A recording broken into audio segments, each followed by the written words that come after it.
मैं हूं आपके साथ अर्जुन खजूरिया और आपका स्वागत है प्यारा हिंदुस्तान चैनल पर। इस समय प्यारा हिंदुस्तान की टीम मौजूद है अरविंद केजरीवाल के उस शीश महल के बाहर, जिसको लेकर के पिछले 26 घंटे से लगातार लोगों के मन में कई सारे सवाल उठ रहे हैं कि वो आम आदमी जो अपने आप को पोर्ट्रे करता है, आम आदमी, और पार्टी इस नाम पर बनाई गई, आम आदमी के नाम पर बनाई गई। आपने देखे होंगे वो फोटोज़। अब तो वीडियो भी जो है वो सोशल मीडिया पर वायरल हो रहे हैं कि 4-5 कमरे से ज़्यादा बड़ा बंगला नहीं चाहिए। उसके अलावा अगर बात की जाए तो वो पेन आप देखते थे, 5 रुपये का पेन वो लेकर घूमते थे, नीली वैगनार में घूमते थे। गाड़ी नहीं चाहिए, पूरा एफिडेविट लिखा था 2013 में जब पहली बार सरकार बनाई थी। लेकिन अब पिछले 8-9 साल में ऐसा क्या हृदय परिवर्तन उनका हो गया कि अब वो इस को जो सीएम निवास था इसको शीश महल में बदल दिया उन्होंने। इतना खर्चा जो कि एक आम आदमी तो क्या, एक यहाँ पर जो अच्छा खासा बिजनेसमैन है वो भी शायद अपने लिए जब अपने घर पर करने के लिए 100 बार सोचेगा। अब जो शीश महल पार्ट 2 इस समय चल रहा है उसमें जो बड़े बड़े खुलासे हो रहे हैं उसको लेकर के आइए आपको बताते हैं क्या कहा जा रहा है। बाहर से ही हम दिखा सकते हैं, मेरे कैमरामैन आपको विजुअल दिखाने का प्रयास करेंगे बाहर से मुख्यमंत्री निवास का, क्योंकि अंदर तो जाने नहीं दिया जा रहा है पत्रकारों को। हालांकि प्रवक्ता बार बार आकर कह रहे हैं कि कोई भी अंदर जा सकता है, लेकिन जबकि ऐसी सच्चाई है नहीं। केवल हमने यहाँ से अंदर जाते हुए शैली ओबराय को देखा जो मेयर हैं, आले मोहम्मद इकबाल या फिर सौरभ भारद्वाज, और राघव चड्ढा कुछ देर पहले जो है यहाँ पर राज्यसभा सांसद, वो अभी अंदर पहुँचे हैं। ये आपको बताते हैं शीश महल पार्ट 2 में अब क्या क्या खुलासा हो रहा है। इस समय जो सबसे बड़ा खुलासा यहाँ पर किया गया है, कल सब जानते हैं कि पहले 8 लाख रुपए का पर्दा, 20 लाख का जो है यहाँ पर कालीन पर खर्चा करना, कल की तमाम बातें हो चुकी हैं। अब नया जो खुलासा यहाँ पर हुआ है उससे कहीं ना कहीं फिर से बवाल जो है वो शुरू हो गया है दिल्ली की। खास तौर पर अगर राजनीति की बात की जाए, सुपीरियर इंटीरियर कंसल्टेंसी पर 1 करोड़ रुपए, ये हमने आपको पहले भी बताया था। अच्छा, दिल्ली में सर्दी जो पड़ती है, सब जानते हैं दिल्ली की सर्दी कैसी रहती है, कड़ाके की ठंड, तो उसके लिए गर्म पानी की ज़रूरत पड़ती है। लेकिन इतना भी क्या गर्म पानी आपको चाहिए कि आपने हॉट वाटर जनरेटर लगा दिया 25 लाख रुपए का। आम आदमी है आप, आम आदमी 25 लाख रुपए का हॉट वाटर जनरेटर लगा सकता है। ये पहली बार जो है जानने को मिल रहा है। इतना ही नहीं, आइए यहाँ पर और अगर इंटीरियर डेकोरेशन की बात की जाए, 11 करोड़ 30 लाख रुपए का खर्चा इंटीरियर डेकोरेशन पर हुआ है। डेकोरेशन से मतलब समझ रहे हैं आप, जो बार बार यहाँ पर प्रेस कॉन्फ्रेंस में आकर के कहा जा रहा है कि पीडब्ल्यूडी ने बोला 80 साल पुराना घर है, 1942 में ये घर बना था। उसके बाद अब जो है इसकी छत जो है बार बार गिर रही थी। वो कुछ फोटोज़ भी जो है चल रहे हैं सोशल मीडिया पर, छत गिर रही थी इसलिए जो है यहाँ पर ये रेनोवेशन करना ज़रूरी था। लेकिन रेनोवेशन में इंटीरियर डेकोरेशन का मतलब साज सज्जा, सौंदर्यकरण, 11 करोड़ 30 लाख रुपये का खर्चा उसके ऊपर। कोई हार्ड रेनोवेशन नहीं था ये, कोई सीमेंट पर या फिर ईंट पत्थर बजरी पर उस पर खर्चा नहीं हुआ है। ये किस पर हुआ है? साज सज्जा पर, इसी शीश महल में। जो कभी अरविंद केजरीवाल क्या कहते थे पब्लिक डोमेन में, क्या चाहिए बस पैर पसारने के लिए 4-5 कमरे हों बस, और एक दफ्तर हो, और कुछ नहीं चाहिए मेरे को। स्विमिंग पूल भी बन गया हालांकि इतना करोड़ों रुपए का। और अब जो है इस खुलासे से कहीं ना कहीं वो आम आदमी पार्टी, जिस नींव जो रखी गई थी आम आदमी पार्टी की, आम आदमी को पोर्ट्रे करके, उस पर अब सवालिया निशान खड़े हुए हैं। इतना ही नहीं, वुडन फ्लोरिंग के बिना शायद पीडब्ल्यूडी पास नहीं कर रही होगी ये घर।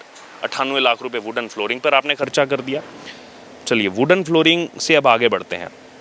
यहाँ पर किचन अप्लाइंसेस, कितना खर्चा हो सकता है किचन अप्लाइंसेस पर? आप एक बार एस्टिमेट लगाइए, उसके बाद मैं आपको बताता हूँ अमाउंट किचन अप्लाइंसेस का कितना खर्चा हुआ है रेनोवेशन पर।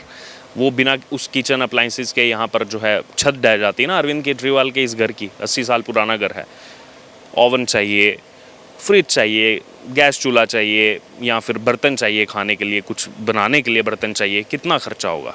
4-5 हज़ार, 8 हज़ार, 10 हज़ार। आप बहुत अच्छी क्वालिटी का ले लेंगे तो 15 हज़ार। कुल मिलाकर के ज़्यादा बर्तन आपने ले लिए 20 हज़ार। कितना खर्चा किया गया है यहाँ पर किचन अप्लाइंसेस पर? 1 करोड़ 10 लाख रुपए, करोड़ों रुपए के यहाँ पर किचन अप्लाइंसेस जो है वो यहाँ पर खरीदे जा रहे हैं इस शीश महल में, अपने आप को आम आदमी कहने वाले अरविंद केजरीवाल के घर के लिए। अच्छा, आइए आगे बताते हैं आपको। बिजली को लेकर के बहुत चर्चा होती है, दिल्ली का बिजली मॉडल, फ्री बिजली जानी चाहिए। ये मेरे आम आदमी, ये बेचारे फ्री बिजली कहाँ से लेंगे? और वो फ्री बिजली जो कही जाती है, यहाँ पर बिजली को लेकर के कोसा गया था किसको? शीला दीक्षित को। 10 एसी लगाने पर, यही अरविंद केजरीवाल कोसते थे शीला दीक्षित को। 10 एसी लगा दिए, 10 एसी लगा दिए। टैक्स तो हम दे देंगे, हम आप देते हैं टैक्स, कैसे लगा सकती हैं 10 एसी? कितने रुपए के यहाँ पर जो है बिजली के सामान लगाए गए हैं पता है आपको? 2 करोड़ 58 लाख। 2.5 करोड़ से ज़्यादा का यहाँ पर बिजली फिटिंग हुई है, जिसमें 6.25 लाख रुपए सीलिंग फ़ैन पर है। स्मार्ट सीलिंग फ़ैन, पंखा कितने का आएगा? 1000 का, 1500 का, 2000 का। मैं आपको वो चार्जेस बता रहा हूँ जो अच्छी क्वालिटी के आते हैं, 2000, 2500, 3000। 6.25 लाख रुपए के स्मार्ट सीलिंग फैन। आइए अब आगे लाइटिंग पर कितना खर्चा होगा। शुरू में जब एलईडी लाइट आई सबको महंगी लगती थी, 250 रुपये, 300 रुपये, बहुत महंगी हो गई। बल्ब जो पहले आता था येलो कलर का वो तो 90-100 का होता था, अब ये एकदम से 250-300, अब उसके रेट भी गिर के 50-60 रुपये हो गए। कितनी लाइटिंग लगा लेंगे आप? मेरे कैमरामैन आपको लाइटिंग दिखाएंगे यहाँ बाहर जो लगी हुई है, अंदर की तो हम अभी नहीं देख पा रहे हैं। कोशिश करेंगे जल्दी केजरीवाल ये दरवाज़ा खोले, अंदर जाकर के हम वो लाइटिंग देखें कि स्मार्ट लाइटिंग 88 लाख रुपए की ऐसी कौन सी लाइटिंग लग गई इस शीश महल में? 88 लाख रुपए की लाइटिंग लगी हुई है इसके अंदर, स्मार्ट लाइटिंग। आप चलेंगे तो लाइट ऑन हो जाएगी, वहाँ से जब नहीं गुजरेंगे तो बंद हो जाएगी। उसमें 88 लाख रुपया खर्चा। और क्या कहते हैं, हम तो आम आदमी है, ये बिजली जो है ये बिजली फ्री होनी चाहिए। वो बिजली कहाँ लग रही है? सारी लग रहा है इसी शीश महल के अंदर वो बिजली लग रही है। इतना ही नहीं, बाथरूम पर खुलासा हुआ। 15 बाथरूम है, 5 कमरे चाहिए थे, 15 बाथरूम है। बाथरूम में क्या चाहिए आपको? ज़्यादा से ज़्यादा एक सीट चाहिए, शॉवर चाहिए, वॉश बेसिन चाहिए, या फिर सामान रखने के लिए कुछ आपको वहाँ पर आपने लगा दिए, कुछ अलमीरा बना दी छोटी सी, टूथब्रश वगैरह रखने के लिए। ज़्यादा से ज़्यादा कितना खर्चा करेंगे आप? हर एक बाथरूम पर 1-1 लाख रुपया खर्चा किया गया है। आम आदमी है, 15 बाथरूम है, 15 लाख रुपया खर्चा किया गया है। और सबसे बड़ा सवालिया निशान उठ रहा है टेंडर को लेकर के। 45 करोड़ रुपये, 30 करोड़ तो खुद माना संजय सिंह ने कि 30 करोड़ रुपए का इसमें जो है खर्चा है।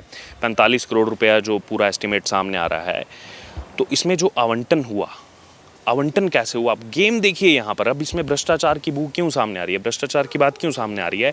वो इसीलिए कि 45 करोड़ रुपए का था अगर, तो ओपन टेंडर आप करते, ओपन टेंडर करते, कोई भी मार्केट से आता अच्छा व्यवसायी आकर के उस टेंडर को लेता। क्योंकि एक पॉलिसी है, 10 करोड़ से ऊपर अगर अमाउंट जाएगा आपको ओपन टेंडर निकालना पड़ेगा, आपको इश्तिहार देना पड़ेगा। लेकिन 10 करोड़ से अगर कम अमाउंट है, 1 रुपया भी कम है, तो आपको ओपन टेंडर निकालने की ज़रूरत नहीं है, आप किसी को भी कॉन्ट्रैक्ट दे सकते हैं। और 45 करोड़ कुल यहाँ पर अमाउंट है, तो आप कैसे जो है 10 करोड़ से कम का कैसे ये झोल किया जाए? 5 बार आवंटन हुआ इसका, 5 बार ये जो 45 करोड़ लगा है। और 5 बार 10 करोड़, जैसे ही 10 करोड़ के पास सुई पहुँचती है, सुई रोक दी जाती है। 9 करोड़ से ऊपर, 10 करोड़ से नीचे यहाँ पर 2 बार आवंटन हुआ है। 8 करोड़ से ऊपर, 10 करोड़ से नीचे 1 बार आवंटन हुआ है। सुई को रोक दो वहाँ पे कि कॉन्ट्रैक्ट जो है किसी और के पास ना चले जाए, ये फिक्स पर्सन को ही देना है। इसलिए अब इसमें भ्रष्टाचार की बात भी खुल करके सामने आ रही है। लेकिन अभी सवाल यही है कि इंतज़ार सभी कर रहे हैं कब ये खुलेगा, शीश महल का ये दरवाज़ा कब खुलेगा, कब हम अंदर जाएंगे, कब हम देखेंगे 8 लाख का पर्दा, कौन से हीरे मोती उसमें जड़े हुए हैं, वो स्मार्ट लाइटिंग कैसे जलती बुझती है, वो हम देखेंगे। क्या हमें वो मौका मिलेगा? अभी तक के हिसाब से तो लग रहा है नहीं मिलेगा, लेकिन दूसरी तरफ क्लेम तो कुछ और किया जा रहा है आम आदमी पार्टी के प्रवक्ताओं की तरफ से। बहरहाल अब ये जो धीरे धीरे खुलासा हो रहा है, इसको लेकर आपका क्या कहना है, आपकी क्या राय है? अभी और इसमें खुलासे होने बाकी हैं कि कैसे एक आम आदमी जो है वो सत्ता जब आता है, वो जो कहता है कि 5 रुपये का पेन है, चप्पल है, नीली वैगनार है, मेट्रो से उस समय सफ़र करता है, ऑफिस में ऐसे जाता है जहाँ पे शूज़ मैंडेटरी होते हैं, वहाँ पे भी चप्पल पहन के जाता है। अब देखिए अंदर इतना आलीशान महल बना दिया गया है, जो यहाँ पर बड़े बड़े बिजनेसमैन का भी एक सपना होता है। इसको लेकर आपकी जो भी राय हो आप ज़रूर हमारे साथ कमेंट बॉक्स में शेयर करें, और इससे जुड़े तमाम अपडेट के लिए बने रहिए हमारे साथ। धन्यवाद।